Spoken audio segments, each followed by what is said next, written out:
সুপ্রিয় দর্শক, আসসালামু আলাইকুম। সবাইকে স্বাগত জানাচ্ছি আজকের গুরুত্বপূর্ণ সংবাদে।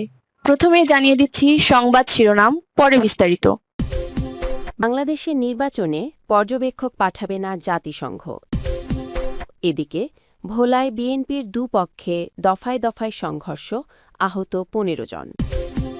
এরপর থাকছে ভোট নিয়ে জনমনের শঙ্কা, আইনশৃঙ্খলা পরিস্থিতি খুবই হতাশাজনক, আসিফ মাহমুদ।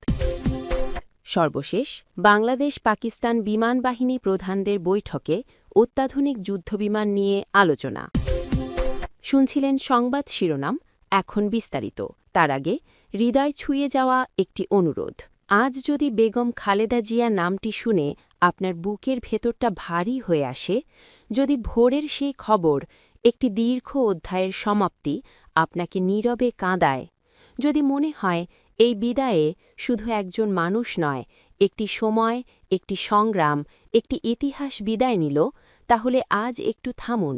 কমেন্টে শুধু লিখুন, আল্লাহ তাকে জান্নাত নসিব করুন। আর যদি আপনি চান তার জীবনের গল্প ভুলে না যাওয়া হোক, তার লড়াই বিকৃত না হোক, তার অবদান নীরবে মুছে না যাক, আর ইতিহাস যেন মানুষের কাছেই বেঁচে থাকে, তাহলে অনুগ্রহ করে চ্যানেলটি সাবস্ক্রাইব করুন। সাবস্ক্রাইব মানে কেবল একটি বাটন চাপা নয়, এটি শ্রদ্ধা জানানো, স্মৃতিকে ধরে রাখা আর সত্যকে নীরবে পাহারা দেওয়ার এক ছোট্ট অঙ্গীকার। চলুন নীরব না থেকে বিস্তারিত জেনে নিই। বাংলাদেশের নির্বাচনে পর্যবেক্ষক পাঠাবে না জাতিসংঘ। আসন্ন ত্রয়োদশ জাতীয় সংসদ নির্বাচনে বাংলাদেশে পর্যবেক্ষক পাঠানোর কোনো পরিকল্পনা নেই বলে জানিয়েছে জাতিসংঘ। মঙ্গলবার নিয়মিত ব্রিফিংয়ে এ বিষয়ে প্রশ্নের জবাবে জাতিসংঘ মহাসচিবের মুখপাত্র স্তেফান দুজারিক বলেন, জাতিসংঘ নিজে নির্বাচন পর্যবেক্ষক পাঠায় না যদি না সাধারণ পরিষদ বা নিরাপত্তা পরিষদের পক্ষ থেকে কোনো ম্যান্ডেট থাকে। এটি এখন আর আমাদের কাজের অংশ নয়। তবে বাংলাদেশে জাতিসংঘের কার্যালয়ে নির্বাচন সংক্রান্ত কোনো কারিগরি সহায়তা দিচ্ছে কিনা সে বিষয়ে খোঁজ নেওয়া হবে বলে জানান তিনি।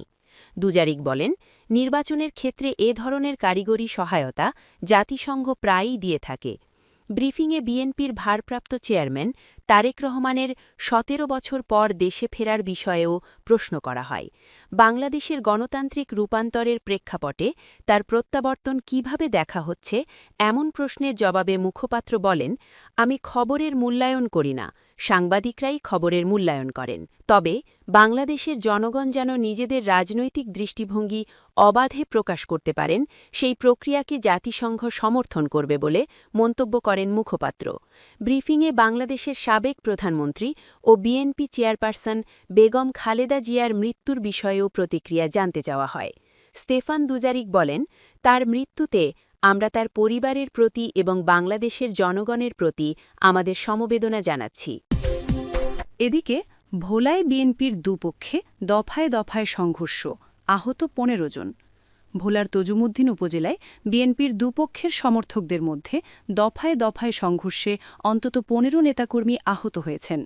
তজুমুদ্দিন থানার ওসি মোহাম্মদ আব্দুস সালাম বলেন, মঙ্গলবার দুপুর ১টার দিকে উপজেলার শশীগঞ্জ দক্ষিণ বাজারের হাসপাতালের সামনে এ ঘটনা ঘটে। আহতদের মধ্যে ৫ জনকে তজুমুদ্দিন উপজেলা স্বাস্থ্য কমপ্লেক্সে ভর্তি করা হয়েছে। তারা হলেন মোহাম্মদ নোমান ২৫, আব্দুল গফুর ৩৫, মিরাজ ২৫, আলামিন ২৫ ও রুবেল ৩৫।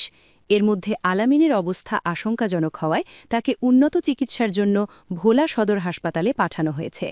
স্থানীয়রা বলেন, উপজেলা শ্রমিক দলের সভাপতি ইকবাল হোসেন লিটন এবং যুবদল নেতা গিয়াসউদ্দিন হাওলাদার ও মিজানের সমর্থকদের মধ্যে বাকপটুতার সূত্র ধরে সংঘর্ষের সূত্রপাত হয়।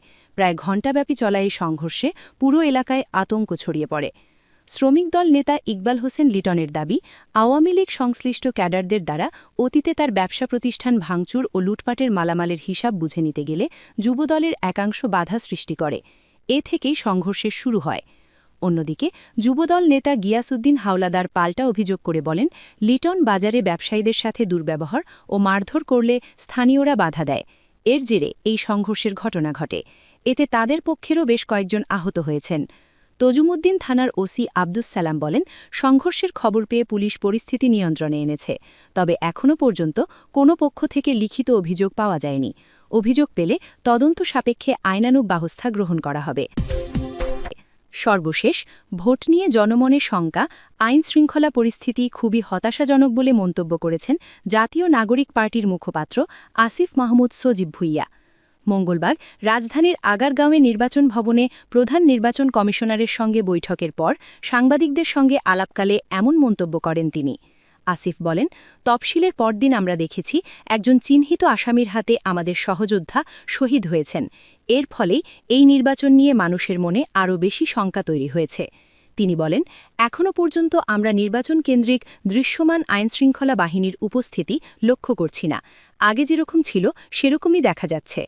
ইসিকে আমরা এই কনসার্ন জানিয়েছি যে মাঠ পর্যায়ে আরও বেশি উপস্থিতি এবং আরও সক্রিয় কার্যক্রম চালাতে হবে। নির্বাচন অনুষ্ঠান নিয়ে শঙ্কার কথা জানিয়ে আসিফ মাহমুদ বলেন, এখনও যখন রাস্তায় বের হই মানুষ জিজ্ঞেস করে নির্বাচন হবে কিনা। এটা সরকার ও ইসির ব্যর্থতা যে তারা মানুষকে সেই আত্মবিশ্বাস দিতে পারেনি। নির্বাচন হবে কি হবে না তা নিয়ে মানুষের মধ্যে এখনও সংশয় কাজ করছে।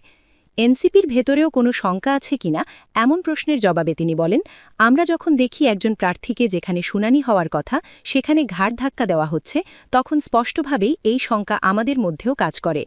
বিভিন্ন এলাকায় সন্ত্রাসীরা প্রকাশ্যে ঘুরে বেড়াচ্ছে, অনেক জায়গায় প্রশাসন পক্ষপাতিত্ব করছে। এসব কারণে আমরা শঙ্কিত। ইসির সঙ্গে আলোচনার বিষয়ে তিনি জানান, কমিশন সুষ্ঠু পরিবেশের বিষয়ে আশ্বস্ত করার চেষ্টা করেছেন। তবে তিনি হুঁশিয়ারি দিয়ে বলেন, কথাই নয় কাজের মাধ্যমে তাদের প্রমাণ দিতে হবে। আমরা যদি দেখি তারা একতরফা কোনো নির্বাচনের দিকে যাচ্ছে তবে আমরা তা মেনে নেব না। তিনি আরও অভিযোগ করেন, একটি নির্দিষ্ট রাজনৈতিক দলের অফিসে নিয়ম বহির্ভূতভাবে সরকারি কর্মকর্তা ও গোয়েন্দা সংস্থার প্রধানরা যাওয়া শুরু করেছেন। বাংলাদেশে যদি আবারও কোনো পাতানো নির্বাচনের প্লট সাজানো হয় তবে আমরা অবশ্যই রাজপথ বেছে নিতে বাধ্য হব। বিকেল ৩টের দিকে সিইসি এএমএম নাসির উদ্দিনের সঙ্গে বৈঠক করেন আসিফ মাহমুদের নেতৃত্বে এনসিপির ৪ সদস্যদের প্রতিনিধি দল।